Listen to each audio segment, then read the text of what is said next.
Hey everybody out there in the VC and in YouTube land, it's Matt. Hope you all had a great Christmas and New Year's holiday season. So what I'm doing today is a response video, the vinyl tag of 2023. These things always pop up the first of every year. And this year's edition, or the one I'm responding to, was put up by Rob Walker. Let the Music Play is the name of his channel. Wasn't familiar with Rob. I've gone over there, looked at his channel. I'm gonna watch some more videos. Haven't had a chance yet, but subscribe to his channel. Seems like a good guy with a good channel. Richard McCook, another great VCLTer, I guess, or YouTuber, or whatever the correct the name for that is. I always enjoy his videos. He did a response a day or two ago. I saw that, and that's how I heard about Rob Walker's um, uh, vinyl tag. So first off, Rob, I began watching because he put up the video with the questions on the vinyl tag. There's 20 questions, and he of course answered with his answers. And you were talking about one of the questions. You were talking about haven't seen Paul Weller in concert this year. He lives. I'm thinking he lives over in England, and very jealous because Beatles, Kinks, and Jam. I always say those are my three favorite bands.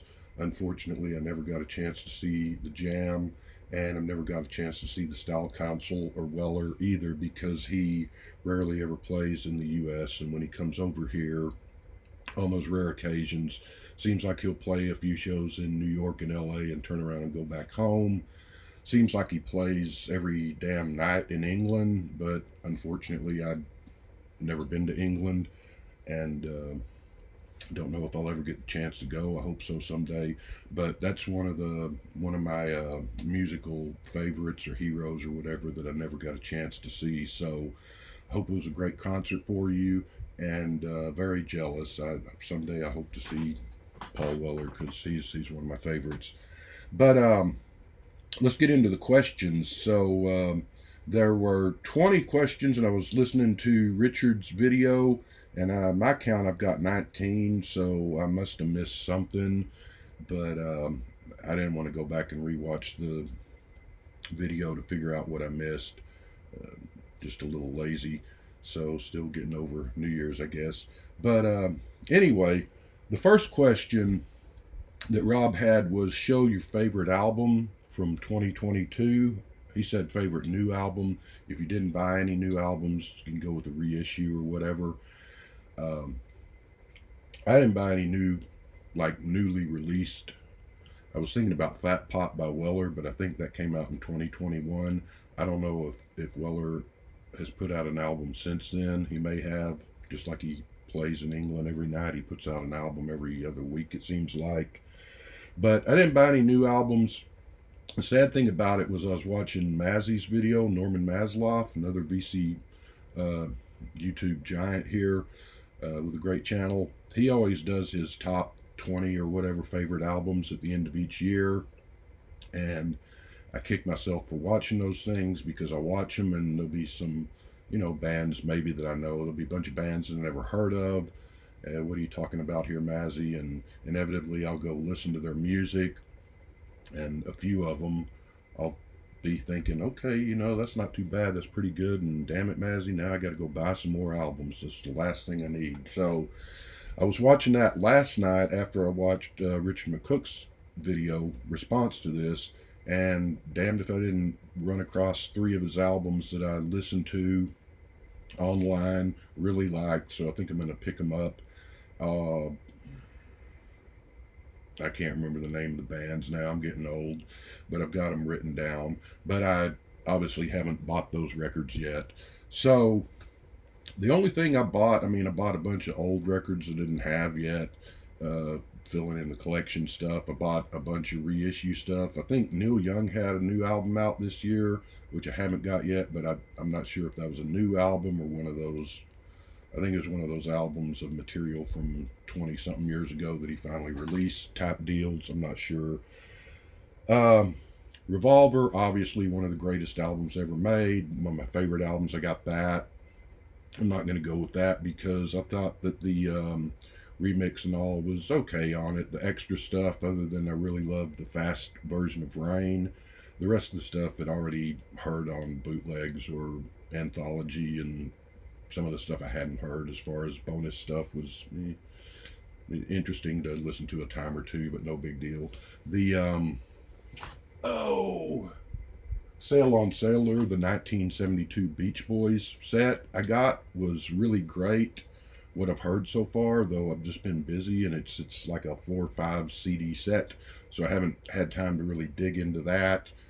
And I think reissue was there's something else I'm forgetting, but I'm gonna go with this for my favorite of the year, and this is Dexy's Midnight Runners Tu Rai As It Should Have Sounded. Of course, their great 1982 album. This is the album that had the hit that everyone in the world knows, Come On Eileen, which unfortunately in America, that's all of Dexy's that probably 98% of Americans know.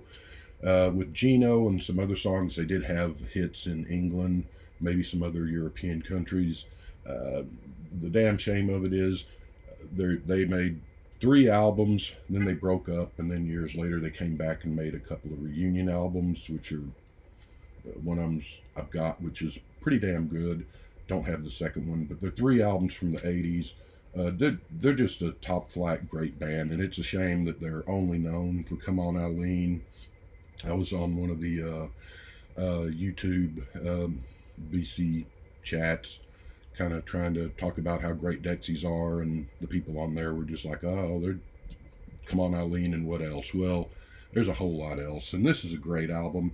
I've had it since the 80s on vinyl, hadn't listened to it in years, and this is, I think this did come out on vinyl, but I'm not sure. I got the CD version. There's 3 CDs, a booklet. So there's a live concert, some B-sides and extras and demos, and the album remastered as Kevin Rowland wanted it to sound back in 1982. Come On Eileen aside, whether you love it or hate it, I always love the song. It's a great song. It's not totally indicative of Dexy's sound.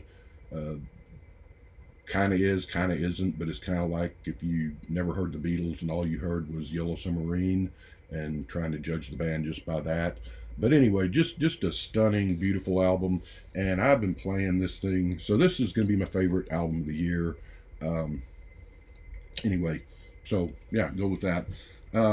Album, show an album by someone that you saw live this year. Well, I don't go to many concerts anymore because I'm old, but this year I went to Paul McCartney, Duran Duran,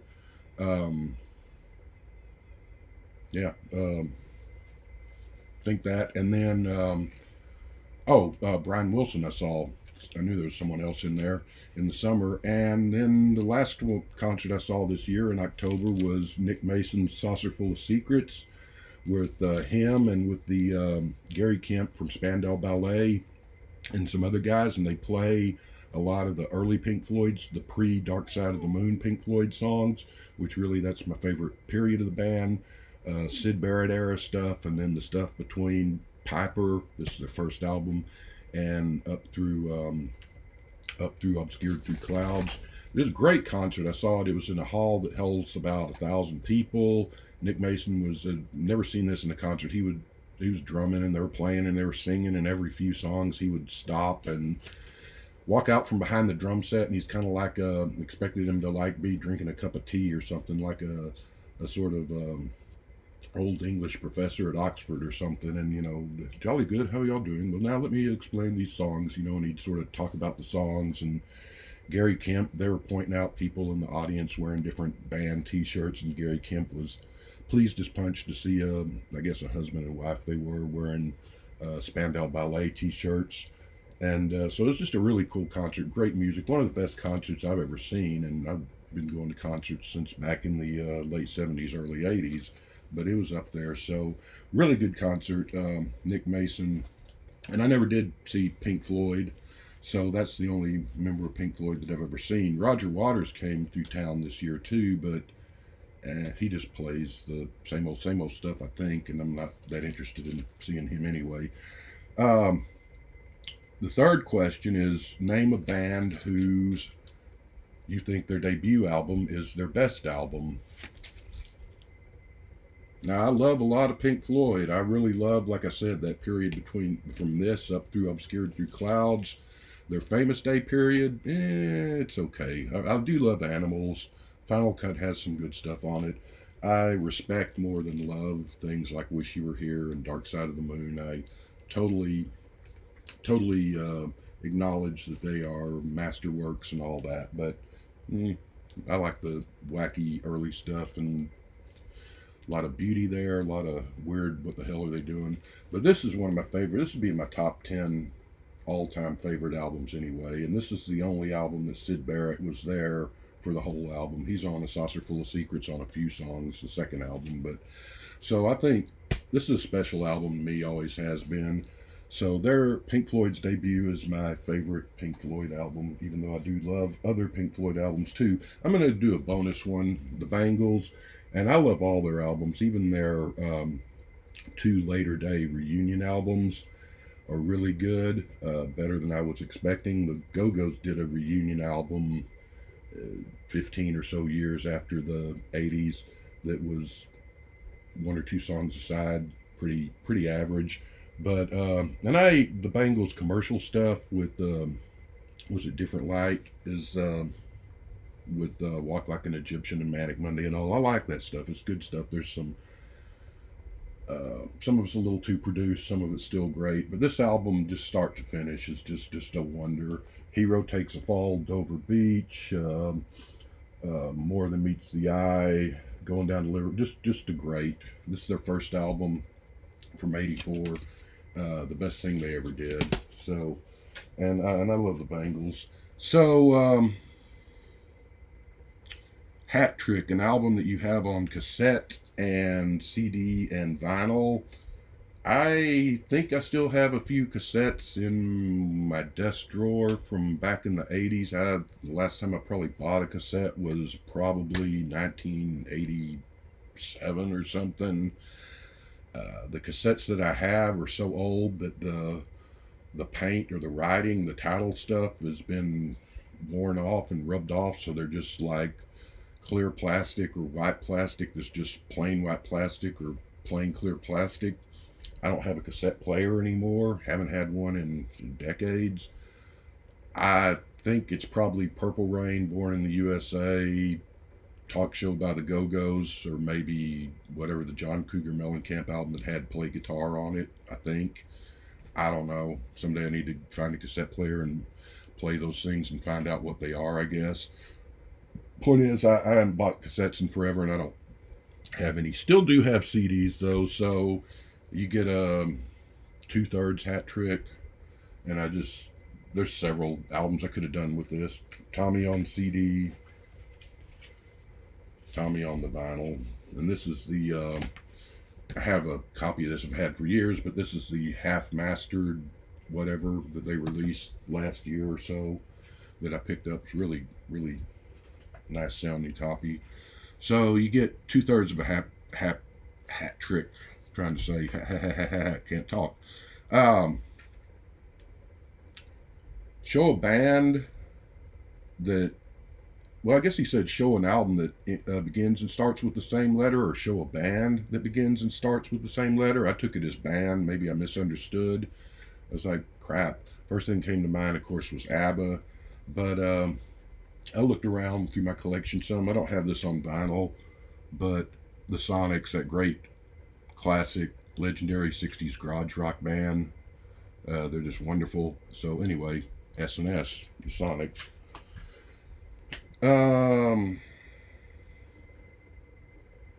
Someone that was born the same year as you, which for me is 1963. I was thinking, well, I don't know. So I went on a site, famous people born in 63, and it went month by month, day by day. And I scrolled down through about June and said, "Out of hell with this." I got to scroll down through 10 pages of this. But a few people popped up. Tim Kelly, who plays in the band Slaughter. Okay. Carl McCoy, who is the lead singer of a British goth metal band. I'm sure he's a wonderful person. Andrew Ridgeley from Wham, Eva Cassidy, the guess she folk music singer. Also, I got a kick out of this. It said Pebbles Flintstone, comma, a fictional character, was born in 1963 in April the 5th, I think it was. Um, Suzanne Sully from Human League, one of those two girls in Human League. That's kind of cool. Listed Julian Lennon as being born in 63, but I always thought he was born in 62. Maybe I was wrong. Little Jimmy Osmond was born in 63.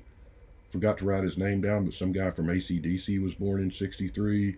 And Richard Marx was actually born on the same day in 1963 as me, which also, way cooler than that, born the same day as me, but not the same year. B.B. King, Lauren Bacall, and one of the girls from the Gilmore Girls, the younger kid, I think.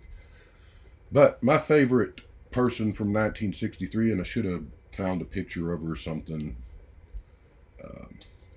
Phoebe Cates. She was born the same day as me, but 2 months earlier than me in 1963, and wish she would have been born across the street from me. So, where were we? Someone born the same year. Most listened to album this year. And go back with this. I played the dog out of this in my car because I got a long drive to work. And the last, I don't know when I got this, September or whenever it came out, August, September, I don't remember. But I've been playing this over and over. Other than this, I went through a big Who period earlier in the year. Went through a big Rolling Stones period recently, playing a lot of them. So I go through spells when I'll just, just in the mood to listen to whatever band. And, but this thing, I think, probably the most played thing by me this year. So, as far as I can recall, an Australian band. And I used to have, I was trying to think of something, used to have Highway to Hell, I think, on 8-track by AC/DC. Girls Got Rhythms on that. That's my favorite song of theirs. But that 8-track was something I had back in 9th grade, and as you can tell, that was decades and decades ago, so it's at the bottom of a landfill somewhere now, I'm sure. Anyway, I went with the Saints. Great punk band. They're from Australia. This is a Record Store Day release of theirs on green vinyl from a few years ago. They do a great version of Walk On By. That's just, I love that song. But Dionne Warwick and several people do that song. But anyway, the Saints, Australian band. So this is a fun, weird bunch of questions. By the way, there, Rob. So fun contest or response video. It's not really a contest. Record that people would be surprised that I own, seeing as I have too many damn records to begin with and just keep buying them. I'm not sure anyone would be surprised by anything I do. But I don't know. I went with this. I think I saw this movie. I can't remember for sure. Somewhere back there. I did not pay $15 for that. I got it for free. Several years ago, it was at an antique store, and I knew the owner. And anyway, never listened to it. I have no idea whether this is just instrumental soundtrack music or actual songs with vocals. Someday I probably should listen to it. It was a free album, and there were some other albums there I got free that day. So I grabbed that and put it in my record stack, and have never listened to it. Great surprise record you own. Oh, artist you have a complete run on, and not counting like greatest hits and live albums and compilation things, which I do a bunch of those. Those would be the Beatles and the solo Beatles, as far as having all the studio albums by all of them. The Kinks. I didn't get the latter day Rolling Stone albums, so the Jam, I have all their studio albums, which is weird because they actually, I think, have more greatest hits and compilation albums than they do studio albums, but I have all their studio albums, and have all the Go-Go's albums, and all the Bangles albums, so I don't know, several. Anyway, great 3-run album. Great album 3-run. There's quite a few I could do on that, but this computer's acting up here. Make sure this is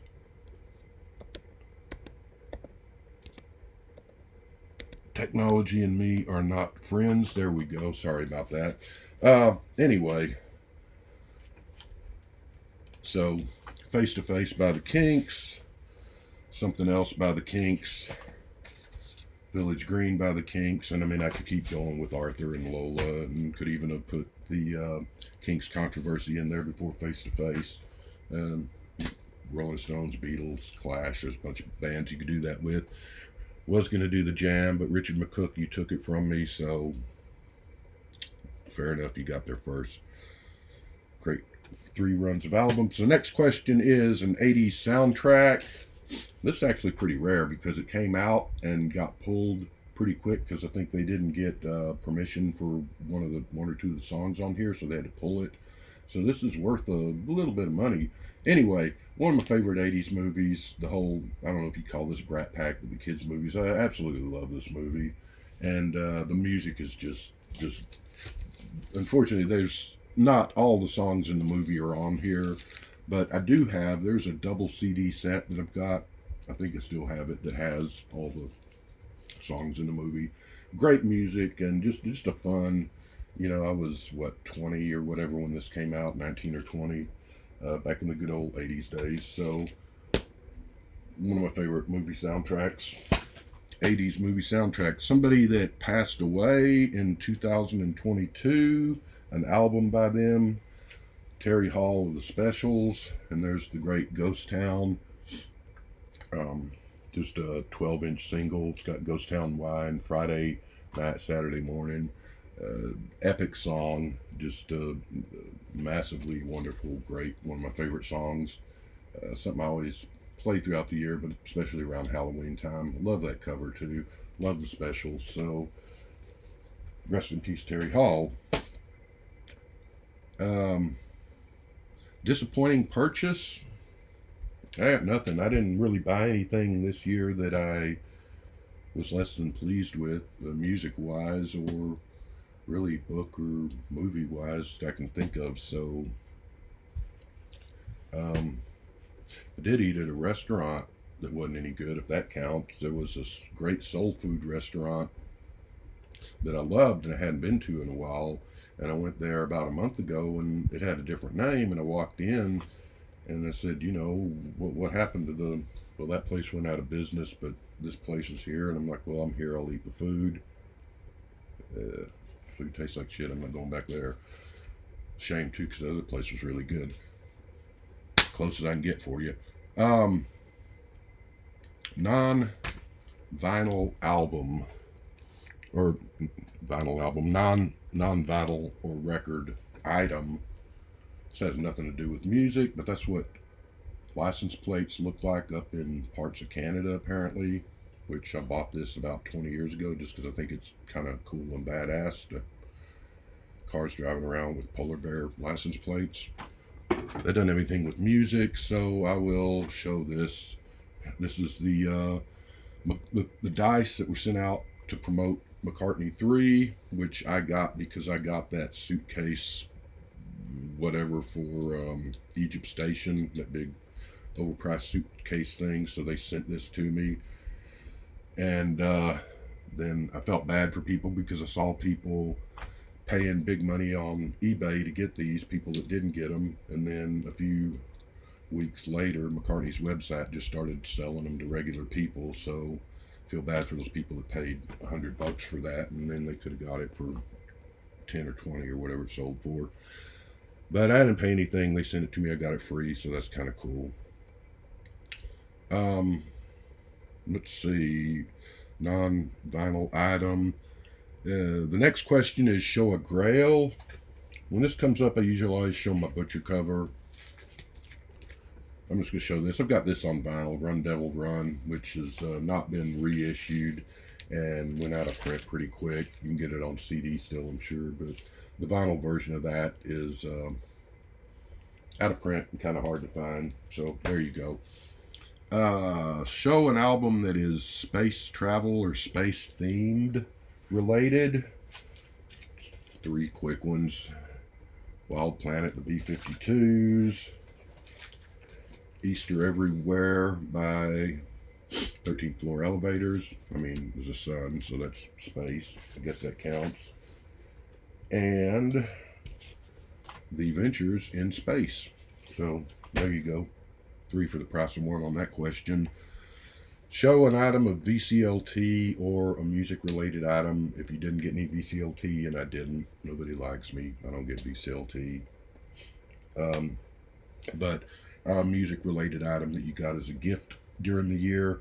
At work, they gave us Amazon Christmas cards at our Christmas party, and I bought that new Paul McCartney book, the volume 1 with the red cover. That's still at work. I don't have it here. I can't remember the title of the thing. Haven't started reading it yet. But I also bought this on vinyl finally, which on that most listened to of the year, I did get the big box of Dylan CDs that have like 31, 40, all of his CDs up to everything except for this. And so had a lot of Dylan already from the 60s and some from the 70s, but there's a ton of albums that I didn't have and had never heard of his.